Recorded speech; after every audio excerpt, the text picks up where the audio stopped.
Good evening friend, शुद्धास ब्लॉगमध्ये सगळ्यांचं स्वागत आहे. कशात सगळेजण मस्त आणि स्वस्तच असताल. स्वस्त राहा, मस्त राहा आणि मजेत राहा. आज आहे बघा बुधवार आहे. आज काल मंगळ होता, काल संक्रांत होती, आज आहे किंक्रांत. तर आज मी सकाळी आवरून लेकीकडे गेले होते, त्याच्यामुळे काही व्हिडिओ काढणं जमलं नाही सकाळी. चला म्हटलं आता संध्याकाळी तर काढूया. पण संध्याकाळी आले 6:30ला आले. पण आज आमच्याकडे असा पराक्रम झाला होता की सासूबाईंनी आतनं लॅश लावल्यामुळे ते दार काय उघडे ना बाहेरनं. मग लॅश पण आम्हाला नीट काढता आलं नाही. आणि हे नुकतेच कामावरून आले होते, खूप दमून आले होते. आणि ह्याने मला बोलून घेतलं. माझ्याकडे सगळ्या चाव्या होत्या, तरीसुद्धा ते काढता नाही आलं. आणि शेवटी फायनली आमच्या शेजारचीने काढलं. आणि हे गेले होते शिडी आणायला. हे तिथनं खिडकीतनं खालच्यांच्या गॅलरीमधनं शिडीमध्ये चढून आमच्या इथं या ह्याच्यामधनं तुम्हाला दाखवते. हे पहा, या खिडकीत नाही बघा, वरती यायचं त्यांचं. हे इथं खालच्यांच्या गॅलरीमध्येच मधनं शिडीवर चढून इकडे यायचं होतं, सांगायचं होतं सासूबाईंनी. पण ते तेवढ्यात ना शेजारचीनी बरोबर लॅच सगळं व्यवस्थित काढलं. आणि आम्ही दार उघडू शिकलो. आणि आतमध्ये सासूबाई बसलेल्या होत्या. अशा प्रकारे आमची धावपळ खूप झाली. त्याच्यामुळे म्हटलं आता मी अक्षरशः मुलीने माझ्या ब्लिंकिटवरनं भाजी मागवलेली होती. ती लगे 5-10 मिनटात आलेली. पण ती पण भाजी मी तिकडं टाकून आले. माझ्या मुलीकडे नको बाई म्हटलं, यांचा फोन आलेला आहे, मला जावं लागेल. पण पटदिशी आले. आणि आत्ता मग मी हे बघा भाजी आणली तिच्याकडनं जाऊन. हे बघा, ही आत्ता भाजी जाऊन आणली. हे सगळं व्हायला अर्धा-पाऊण तास गेला. आणि फायनली दार उघडलं. अशा प्रकारे बघा, आम्ही बाहेरनं कडी का लावून जातो, का तर सासूबाई आमच्या खाली जाऊन बसतात. त्यांना आता आठवत नाही, वयामानानुसार नाव आठवत नाही, किंवा आपलं कुठल्या विंगमध्ये राहतो किंवा फ्लॅट नंबर माहीत नसतो. त्याच्यामुळे असं आम्हाला करावं लागतं. तर बाहेरनं कडी लावल्यामुळे त्यांनी आतनं सगळी लॅश लावून घेतली. असा उपदेश झाला. असं खरं अवघड असतं नंतर पण.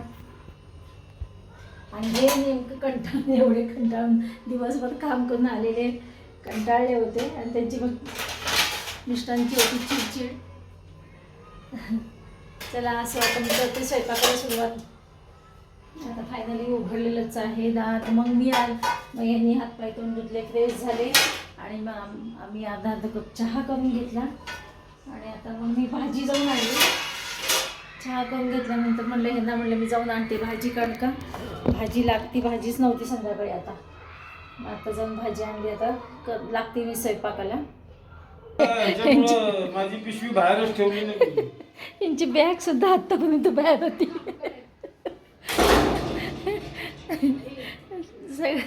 हे तर फार कामावर माणूस दमून आलेला असतं. अर्धा-पाऊण तास जवळ त्यांनी ना अपदत होते. आतनं लॉक बसल्यामुळे सासूबाई नाही काढता येईना. मग माझी चावी मी आणली तर आम्हाला आम्ही उलटच फिरवत होतो. त्याच्यामुळे ते आम्हाला काही निघालं नाही. सगळंच अवघडून बसलं होतं. तिकडं माझी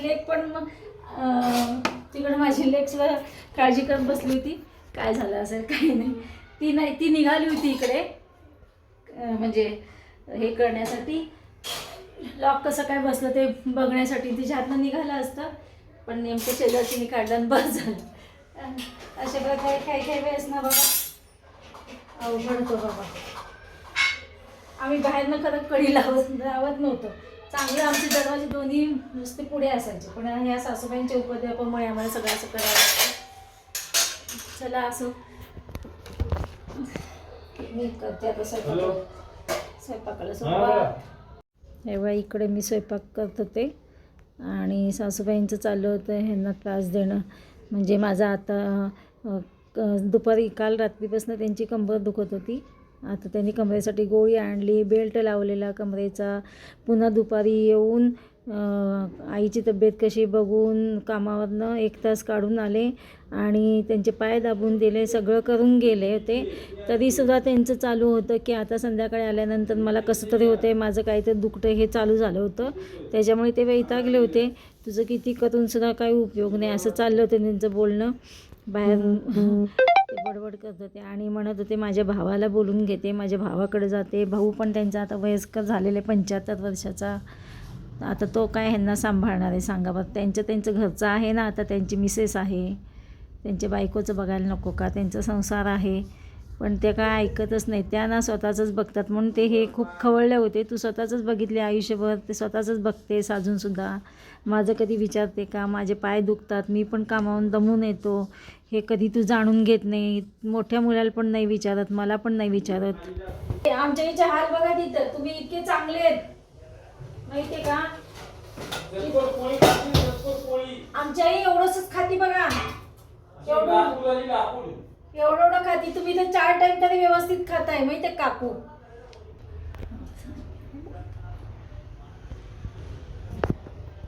गजानन महाराजांकडे 10 मिनिटं बघ आणि कशी वागली मी याचं आत्मपरीक्षण करा.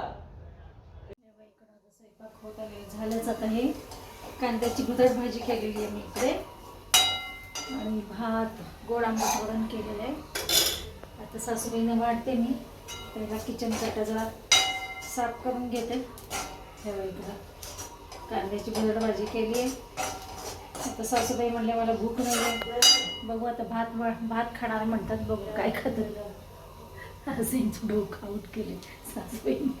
सासूबाईने यांचं डोकं आऊट केलं.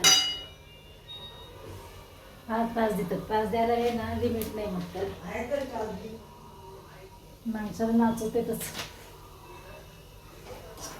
ते भाजी होत आली, मी कट्टा आवरून घेते पहिला 2 मिनिटात. चला, किचन कट्टा सगळं आवरून झालेलं आहे माझा. फक्त बघा ताटली घेतलेली सासूबाईंना जेवायला वाढायचे. भात, आमटी, गोड आंबट वरण केलंय. बघा वाढलंय सासूबाईंना जेवायला. बसा जेवायला.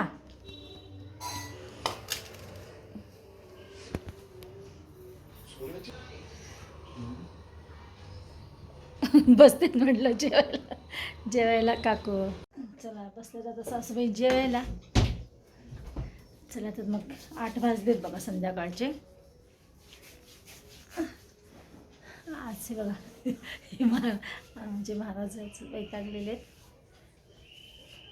दिवसभर काम करायचं आणि रात्री असं किरकिर म्हटल्यानंतर माणूस वैतागणार नाही तर काय होणार आहे सांगा. चला असो, आता भेटूया अशाच नवीन एका ब्लॉग्समध्ये. तोपर्यंत बाय बाय, टेक केअर.